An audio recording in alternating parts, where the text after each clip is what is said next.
You know, when I'm doing a reading, I really don't feel as if my personality self is giving the reading. It feels like I'm connecting to some kind of ancient wisdom that's much greater than me, a greater power.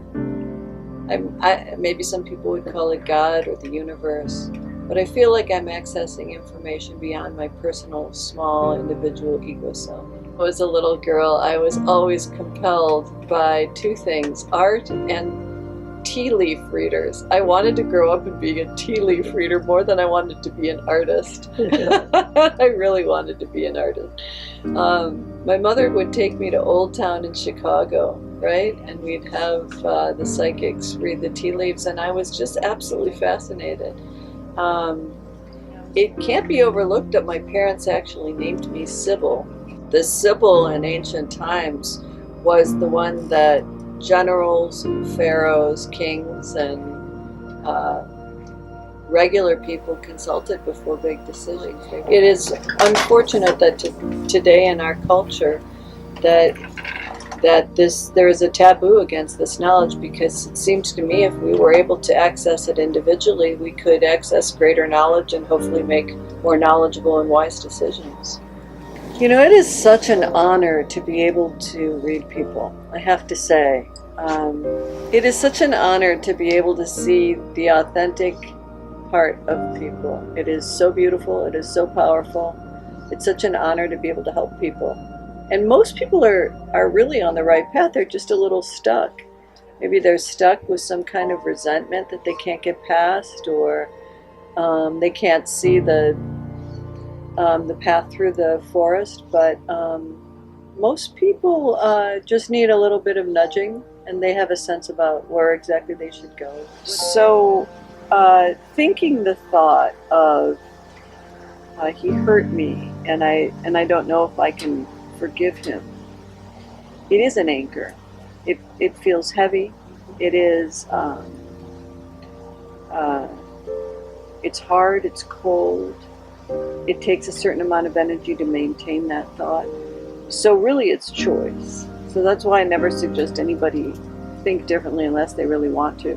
But if you think, I think Carolyn Mace does a great job of explaining it. If we receive $100 of pranic energy a day, where are we going to spend it? And thoughts like, he betrayed me or he hurt me, and you're not wrong, or I'm not wrong to think that, but it takes, $33 of pranic energy to maintain that thought. That's the only thing. When a person could be using that to plan the next entrepreneurial move, or go for a hike, or Exactly. something like. When I read someone, I'm able to see past their personality quirks, and in this moment, the person I'm reading and me are in sort of a suspended animation, and I'm able to see past events and future events. But it's sort of like a sacred space.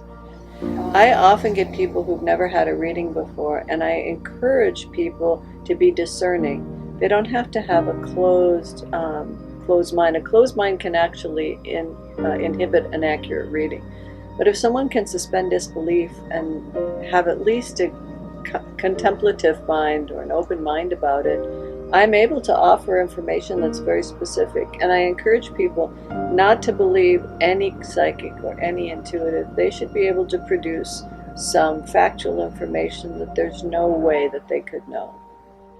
But I really believe on a deep level that if I can help awaken people to the fact that we're a spirit having a physical experience, that I'll in some way have done my part. That we're here to make a difference. I think we're here to steward nature and the animals, Mother Nature, and have reverence for each other, the spirit of the divine that's in all things.